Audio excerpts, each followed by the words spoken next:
Hello, how are we today? It's been a week since I uploaded. I'm hoping to keep to this weekly uploading schedule.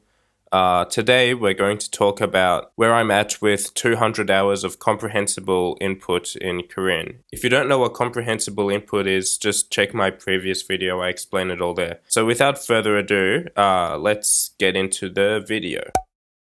Before I update you all on where I'm at with my Korean, I just want to talk about the Foreign Services Institute, even if I talked about them in my previous video, since they have a ranking system for how difficult languages are, which is based on how much time they should take to acquire. So Korean is like in the highest, like hardest tier for English speakers, native English speakers, and it's estimated to take about 2,200 hours to acquire this language. With all of that being said, with 200 hours, I'm about 9% of my way there to a B2 level, which is what I'm guessing the Foreign Services Institute means when they say fluent. So yeah, 9% of the way there. What does that mean for me? I'll first talk about TPR, which is one of the methods I use, and how I'm progressing with my TPR sessions. So obviously, like when I first did TPR, I had trouble understanding pretty much any of the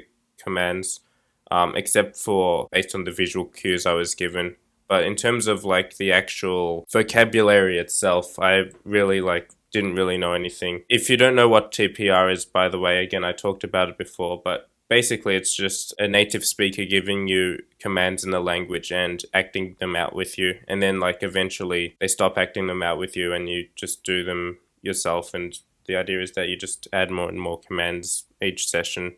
And it's really helpful for getting a grasp of the verbs, the high frequency verbs in the language in a very natural and organic way. Sort of the same way a baby would acquire their first language, because, like parents to their children might be like, oh yeah, pick up the toy, shake the toy, And TPR is basically just doing that as a language acquisition exercise. In regards to TPR, at first I didn't really know anything when I started doing TPR, obviously, but now I'd say I'm at around 50-ish commands with about maybe, I don't know how many words, maybe like 100 or like between 100 and 120 unique words that I have a decent grasp on. When I say unique words, I mean because with TPR, you're not always dealing with different words each time. So for example, a TPR exercise could be like pick up the pen and then pick up the piece of paper.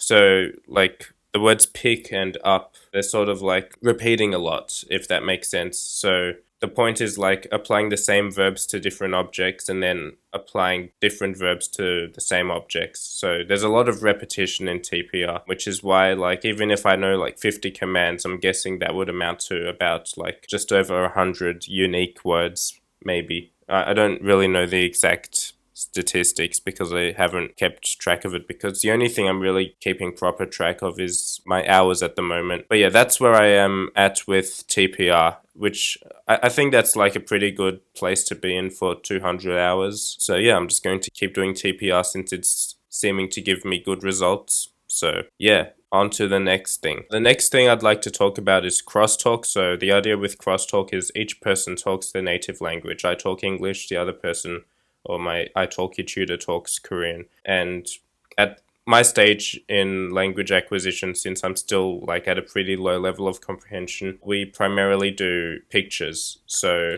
the tutor will describe the picture in Korean while pointing at what they're describing, even like pulling up Google images and being like, so this is a dog, and then like they'll like pull up an image of the dog to just make it even more clear. And like if they're running and they say the dog's running, they might just pull up an image of running, just to make it that extra bit comprehensible. And that's been really helpful for me. And then like after that, I'll ask a question to the tutor. I'll be like, is the dog running or walking? And then they'll repeat the question in Korean, and then they'll answer the question in Korean as well. At first, like when I was doing crosstalk, I wasn't really noticing much progress in my vocabulary, like for maybe the first 20 hours of doing it. But then after that, I started like the pattern recognition part of my brain like decided to finally kick in, and I was finally acquiring vocab. I was finally noticing the same words appear a lot. So for example, like left and right, those words were appearing all the time. Also the colors. With the colors in Korean, like I can now tell if a word is a color, but I still have trouble like differentiating between a lot of the different colors. I have a solid grasp of some of them, but definitely not all of them yet, even if I hear them like quite a lot, because I'm always asking what color is this, what color is that. But yeah, my vocabulary from crosstalk sessions is definitely increasing. And the other thing is, at the start of my crosstalk sessions, like maybe even like the first 100 hours, I was the only person asking the tutor the questions. They weren't also asking me questions. But now, since I've got like a little bit more of like a solid grasp of a bit of vocabulary, especially like the vocabulary that's always bound to come up in those sessions, I've now been getting the tutor to also ask me questions in Korean that I can answer in English.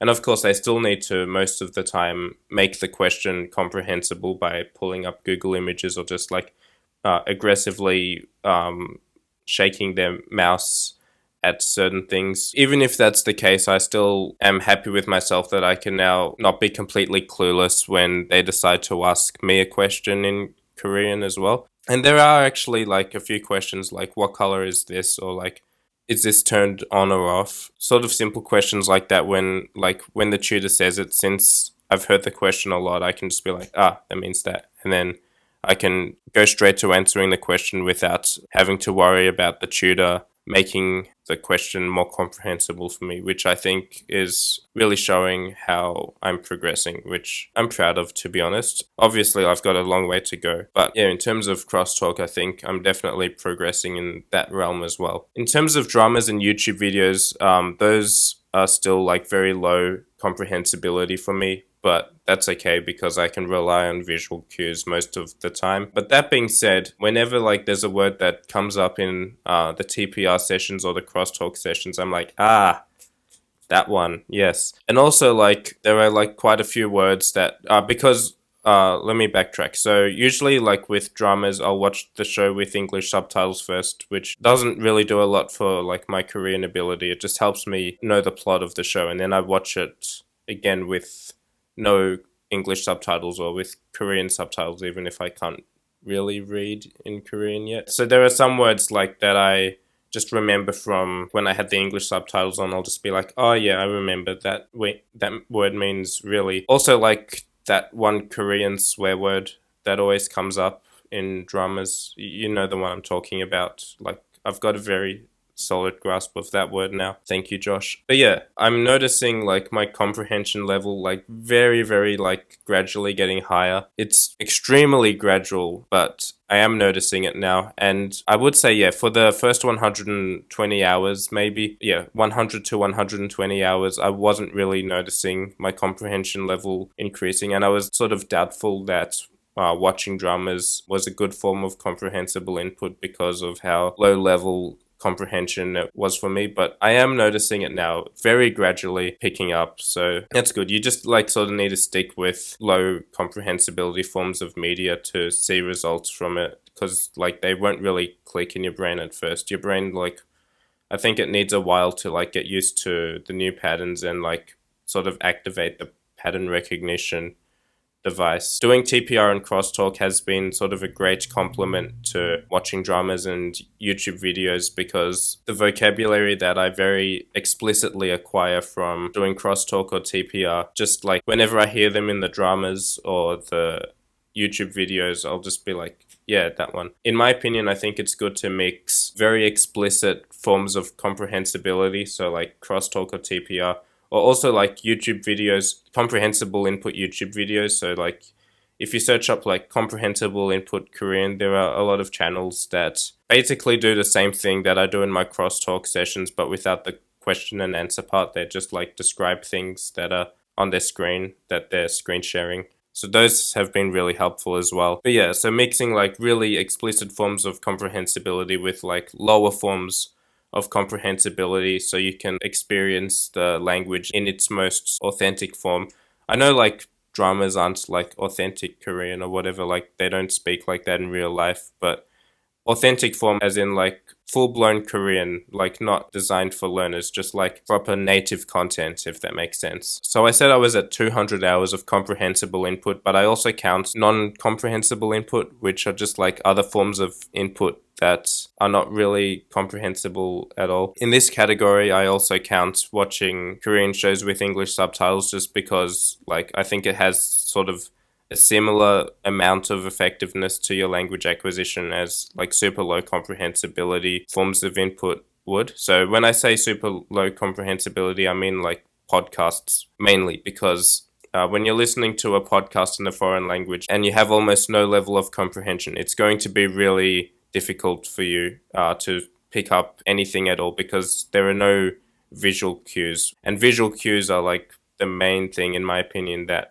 make input more comprehensible. So when you're listening to a podcast, they're just talking and there are no visual cues. So to be honest, I'm not sure how effective this actually is for language acquisition, but I feel like if you have a podcast in your ears when you're like working, or like you're doing something where you can't be like looking directly at a drama, I think it definitely does something. Like it might not do much, but it's something. And another thing I like about listening to podcasts in Korean is that I can sort of gauge my comprehension level. So like when I started listening to podcasts, I had no vocabulary apart from like the English loan words and stuff. But like now I'm noticing more and more vocabulary that I know appear in the podcasts, and it's still not like to a level where I can actually understand what's being said in the podcasts, but it's like cool to see in real time my vocabulary just going, my known vocabulary appearing more in the podcasts. With podcasts and watching shows with the English subtitles on, and did I mention anything else? Oh yeah, TikTok. TikTok I also have listed as non-comprehensible, just because in a lot of TikTok videos, the visual cues aren't really explicit enough to be able to tell what's going on, because a lot of the time they're just lip syncing to a sound or something. So I listed that in non-comprehensible as well. So with non-comprehensible and comprehensible input combined, I'm at maybe around 300 hours, maybe a bit more. I'll check that in a second and put it in text, like here. Adding text to videos in iMovie, because I still use iMovie, it's really annoying, so please appreciate it. So yeah, that's my update as to how I'm going with my Korean so far. I'll keep you updated maybe every 100 hours, if that sounds good. I'm not really sure yet how often I'll make these videos, but I'm thinking every 100 hours seems like a good thing to do. I know a lot of people do it based on months, but in my opinion, I think hours is a better like measure for how much progress you're making in the language time-wise. So yeah, I think I'm going to do it hours based. So maybe in 100 hours we'll see where we are at. But yeah, that should be all for now. I hope you enjoyed the video. Don't forget to like and subscribe, ring that bell, comment on the video. I'm a YouTuber. Okay.